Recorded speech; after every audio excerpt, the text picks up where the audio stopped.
Thank you. Before I formally start the meeting, I confirm that this meeting is being held in accordance with the Licensing Act 2003 and the Licensing Act Hearing Regulations 2005, which allow councils to make their own arrangements for licensing subcommittees to hear the matters in connection with premises licenses. Please note the following points with regard to the conduct of this meeting. The Council is video and audio streaming this meeting live on the internet and making a recording. The recording forms part of the public record of the meeting and will be available on the Council's website. Please remember that what you say and do in this meeting has a global reach and your words and actions should be chosen carefully. Please ensure all mobile devices are switched to silent. If any remote attendee loses connection, the meeting will be paused to ascertain if the connection can be restored quickly. If it is not possible to recover the connection within a reasonable amount of time, the meeting will continue. If you plan to leave before the end of the meeting, please can you indicate this in advance? Are there any questions about the procedure before we continue? No, thank you. I will begin by introducing the subcommittee members and officers who will be present throughout the meeting. I am the Chair, Councillor Andrews. To my left, we have Councillors Peter Hamlin and Councillors Dave Davis. The legal advisor to the subcommittee on my right is Mr. Davis, and the clerk to the subcommittee over there is Mr. Evans. Other attendees will be introduced at relevant stages of the meeting. There are no apologies for absence and there are no substitutions. Are there any interest to be declared for items on the agenda today? Please could you do this by raising your hand and then I will ask you to speak to notify the meeting which item you have an interest in and the nature of that interest. Any? No. Thank you. We have for an application for a grant of a premises licence in respect of Puddleston Court, Puddleston, Leominster, HR6 OQY under the Licensing Act 2003. Please can I remind speakers that you are limited to 10 minutes to make your submission to the subcommittee. The order of speakers, one is Ms. Emma Bowell on behalf of the Licensing Authority. Public speaker Mr. Lowry, who is a local resident, and then Rhiannon Baines, who is the applicant. Any questions from the subcommittee? No? No. Right, we will start. Emma. Thank you, Chair. So we're here today, as the Chair rightfully said, to consider an application to grant a premises licence in respect of Puddleston Court. The recommendations to the subcommittee are that it determines the application with a view to promote the licensing objectives in the overall interests of the local community. They should give appropriate weight to the steps that are appropriate to promote those licensing objectives, the representations including supporting information presented by all parties, the guidance issued to local authorities under Section 182 of the Licensing Act 2003, and the Herefordshire Council Statement of Licensing Policy 2020 to 2025. And the reasons for this is it ensures compliance with the Licensing Act 2003. There are a number of options open to the subcommittee. A would be grant the licence subject to conditions that are consistent within the operating schedule accompanying the application and the mandatory conditions set out in the Licensing Act 2003. B, grant the licence subject to modified conditions about the operating schedule. C, to exclude from the scope of the licence any of the licensable activities to which the application relates to. And D, refuse to specify the person on the licence as a DPS or refuse the application. The application for grant of a premise licence has received relevant representations and is therefore brought before the subcommittee for determination. Herefordshire Council Statement of Licensing Policy 2020 to 2025 states all representations must be relevant. For example, they must be about the likely effect of the grant of the application. This followed paragraph 8.57 in the Section 182 guidance, which uses the same wording. The applicant is Puddleston Court Limited. It's a grant of an application and it was received on the 3rd of October 25. The 28-day consultation started on the 4th of October 25 and ended 28 days later on the 31st of October 25. The application at Appendix 1 requests a new premise licence for the following licensable activities. live music indoors and outdoors, recorded music indoors and outdoors, sell and supply of alcohol for consumption on and off the premises, Monday to Saturday 10 a.m. until midnight and Sunday midday until 8 p.m. Also requested is the late night refreshment, which is indoors and outdoors, from Monday to Saturday 11 p.m. till midnight. Under the Live Music Act 2012 as amended, an alcohol licensed premises can have live and or recorded music from 8 a.m. until 11 p.m. for up to 500 people without the need for these activities to be on a premises licence. And late night refreshment, which is the sale and supply of hot food and or hot drinks, is only applicable between Monday to Sunday 11 p.m. until 5 a.m. No representations were received from the responsible authorities. They were all satisfied that the conditions proposed by the applicant promoted the 4 licensing objectives. 6 relevant representations have been received from members of the public, which the licensing authority have accepted as being relevant. The representations can be found at Appendix 2 and text highlighted in yellow on what was accepted as being relevant. 6 representations were received from members of the public that were rejected by the licensing authority as not being relevant. Their representations mainly focused on traffic issues, road infrastructure, and music being detrimental to the well-being of wildlife. These were deemed not relevant as they did not address at least one of the 4 licensing objectives. The licensing subcommittee cannot consider traffic and parking issues, road infrastructure or wildlife issues in determining the application in accordance with the Licensing Act 2003. All relevant representatives have been advised on this on 2 occasions when correspondence has been sent out by the licensing authority. On Monday the 10th of November, the licensing authority, on behalf of the applicant, emailed out a letter to all relevant representatives highlighting what the application entailed and how it would be managed. To date, the licensing authority has had no reply to that letter from those who made relevant representation, and a copy of that letter can be found at Appendix 3. Since December 23, a premise licence has been held on Puddleston Estate for a premises known as the Gaggles. The licence authorised the sale and supply of alcohol Monday to Thursday 9 a.m. until 5 p.m. and Friday to Saturday 9 a.m. until 6 p.m. To date, the licensing authority has not received any complaints regarding this premises. The grant application before the licensing subcommittee today has been requested to replace that of the Gaggles to cover all 7 holiday lets and the estate office. Any decision may have an impact on the local community, and this report is in relation to a premise licence under the Licensing Act 2003, and as such there are minimal environmental impacts for the council. There are equality duties and legal implications set out in this report, which your legal advisor can advise on further if needed. There are unlikely to be any financial implications for the council as a licensing authority at this time. There is a right of appeal to magistrates' courts within 21 days of the decision being given. And as that right of appeal is within the Licensing Act 2003, there is little risk associated with that decision. All responsible authorities and members of the public living within Herefordshire have been consulted. Appendices 1 to 3 were found out at the back of this report. There were no background papers served and there were no supplementary info. Thank you, Chair.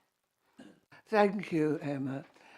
Mr. Lowry, now, if you would like to speak, and can I confirm what has already been said? Highways and traffic is not within the remit of this committee. Thank you. If you'd like to speak, Mr. Lowry. Okay, thank you. Yeah, just to give you a bit of background, so I'm a local resident, so our home lies approximately 650 metres from Puddleston Court, and the area is a very quiet rural area characterised by open fields. So when I say open fields, that means there's no natural sort of like barrier to sound. So the sound travels very easily across the countryside. To give you an example, in the centre of the village, probably a kilometre away, I can hear the cows mooing. So, you know, if I can hear cows mooing approximately a kilometre away, you know, I have sort of like great concern for like live sound being sort of like generated at Puddleston Court, which is only 650 metres away. I can also add the nearest property is 300 metres away. And like ourselves, houses livestock and horses. Yeah, we are a family of 4 with 2 children. So our home is a traditional stone building with solid walls and no modern insulation. So we both work full time and generally retire at 10 p.m. rise at 6 a.m.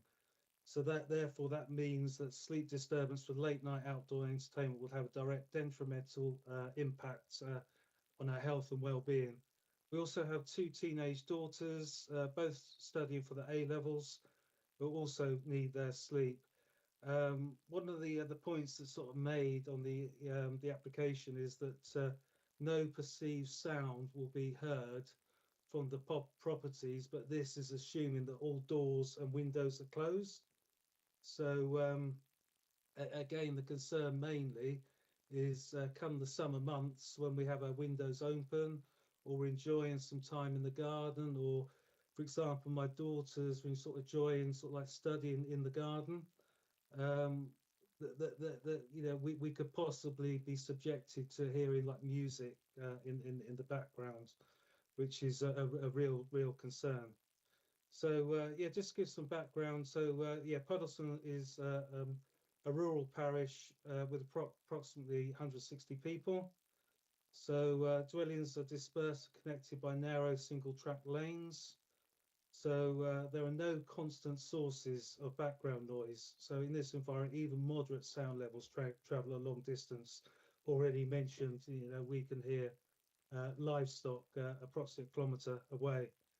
So yeah, so given the quiet landscape, minimal shielding, amplified outdoor music from the venue will be audible across most of the area beyond our property. So yeah, so in this rural location, and this is sort of just looking online and look at some sort of background. So sound level typically at night will be around 20 to 30 decibels or less. So sound propagation modeling shows that even moderate levels, 65 to 75 decibels, can be clearly perceptible at distance of 300 to 650 meters in such conditions, which is the distance of nearest property and our property. So therefore, unless the outdoor source level is reduced below 55 to 65 decibels, music would almost certainly be audible at the nearest dwelling, 300 meters, and perceptible at ours, which is 650, as mentioned. So yeah, given the acoustic realities, the applicant's assurance that no noise will be heard from neighbouring properties is not credible. So also to move on the timings as well. So we're looking at 10 a.m. in the morning to midnight, but also concern is for the licensing. So also extended until midnight, which means that you know, the purchase of alcohol at midnight will extend into the early hours. So yeah, I would say just based on all of that, again, I've got some sort of background information I've got from DEFRA and WHO, and in terms of how noise propagates across open countryside. But yeah, I'd also sort of request that if the license is granted, to impose strict conditions.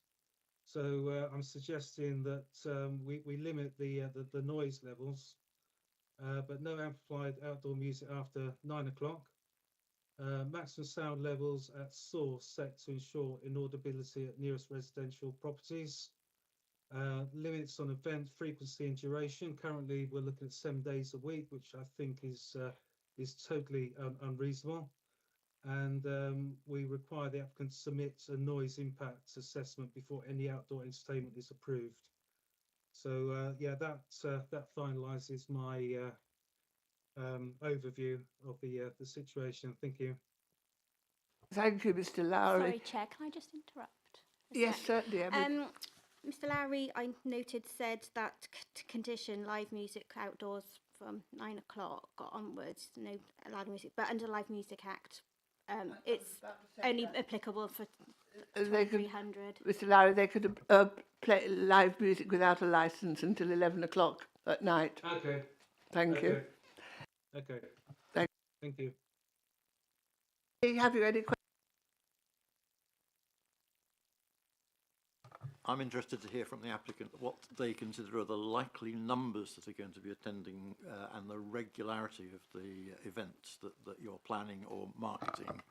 Well, we will hear from the Is it a from bit the too la- early to ask that? we will hear Yeah. from Mrs. Baines in a moment, I think. Yeah. Any questions? No. Right. Thank you very much, Mr. Lowry. Right. Reactions. Would you like to speak, please?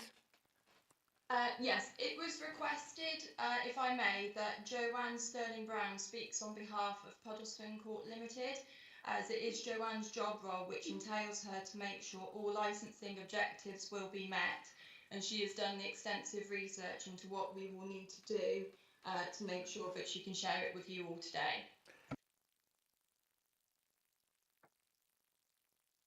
Like to speak? Yeah. So first of all,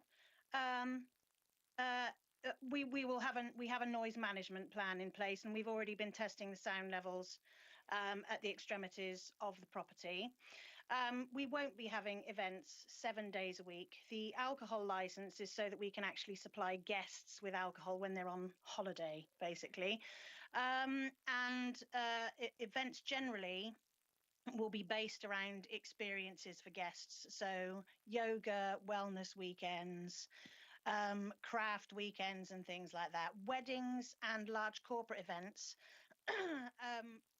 will only be a very minor part of our events program. What we really want to do is offer people a nice relaxed holiday with whatever activity they want on that holiday, which includes things like if you want to be a night for a day and things like that. So the alcohol and music license we have to have for any recorded sound or any recorded music. It will not be events every single day. It's mainly for our guests. Thank you.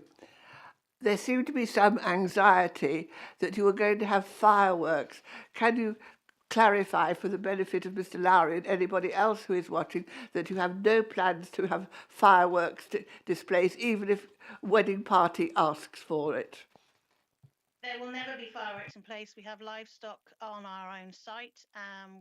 So there is absolutely no way we will be having fireworks at all. I used to work for English Heritage with historic properties, so we're also worried about the fire risk on the Grade 2 listed property. So there's absolutely no way there will be fireworks. Thank you for that assurance. Now, I know that a letter was sent round to all the people who have objected. Did you yourself have any response to that? Sorry, my signal here is a bit rubbish. Basically, my response to the objections and many of the things, as I say, most of our events will be based around the guest numbers that we have. That's only 42 people that we have that are able to stay on site. So it will be no difference to the level of traffic that there is already. If we do have weddings or larger events, there will be a limited number at all. We're not opening to the public, so there won't be thousands of people on Puddlestone Court at all. The most we were looking at is currently about 100 people for a wedding. Well, if you think there's 42 guests on site already, that's not a large increase of traffic and people on site. Thank you. Committee, have you any questions you would like to ask? Councillor? I have to say my question's just been answered. I was too quick off the mark before. Davis? No, happy with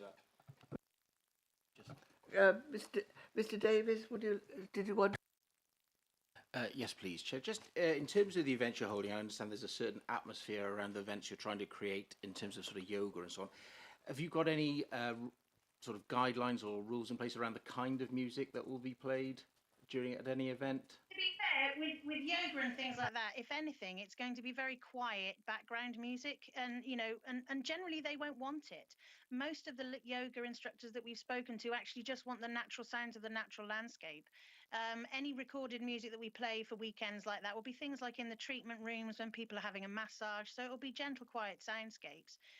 If we do ever get weddings, because ultimately we haven't got a wedding license, so it would only be wedding receptions, we have had no interest at all in that at the moment. So that is currently a massive dream in some ways, but we don't want lots and lots of weddings anyway. We want just small, quiet venue for guests to just literally have what they want for their holiday. So if you want to come and stay with your entire family and book the accommodation out and have craft all weekend with calligraphy or with basketry or with yogas and wellness weekend, you can do that. That's basically what we're offering, your kind of experience of a lifetime holiday. Did you want to come back, Mr. Davis? Just one follow-up, if I may, Chair. As I understand it, there will be people resident on site in lodges and so on, and they may play music in the lodges. Is there someone going to be on site, sort of a manager or so on, just monitoring that things are sort of managed We whilst do have people a are staying staff there? member. We do have a staff member on site. He lives on site. I have a noise management plan in place. I'm happy to send that to the council if they want it after this meeting. I'm happy to email that along. And we have a decibel meter and we check the extremities of the site. So I check the sound levels at the church. I check the sound levels at the rear drive. I check the sound levels at the gatehouses. So, and we also check on the backfield on the fir tree line right at the edge, which is close to the farm that was mentioned earlier with the horses that's closest. Regarding the 300 metres and the 650 metres of the properties, that's to the boundary of the property. Where most of these events take place is in the centre of the estate. And that's the driveway from the gatehouses to the centre of the estate is a mile long. Thank you. Councillor. Yeah, thank you, Chair. I have a quick question on your noise management plan. Does that include a contact number so that if any residents in the area have any concerns over noise, they can get in touch with you, with somebody who's on duty at the time who can then resolve this issue? Absolutely. We have an on-call member of staff 24 hours anyway due to the guests on site. And so, yeah, that person will be classed as the duty manager during any events. And there's contact available from the, as in a contact telephone number to get hold of that individual? If there's, yeah. Absolutely. If any residents want it, we can give them the on-call number. That's no problem at all. Thank you. Oh, might I ask, are you expecting us to notify the residents of anything that we have happening? Because bearing in mind, when we have guests there, we could literally just be having a craft thing in the event space. Do I need to notify that, or am I just notifying about large events such as weddings or large corporate events? Take advice on that. I think it might be courteous just to let immediate neighbours know what is going on. Absolutely. If it's a large event, we will absolutely do so. I'm just thinking on the day-to-day running, is that necessary? Or But if it's likely to be a larger event, it might be just nice. Yes. Prudent to do so. Prudent to do so, yes. Any other questions? No, thank you. Right, anything else? No. Right, we will adjourn the meeting to discuss our decision. If you'd like to come back, it's now 10:25. If you come back at 10 to 11. Right. Thank you very much.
Good morning. Can you all hear me?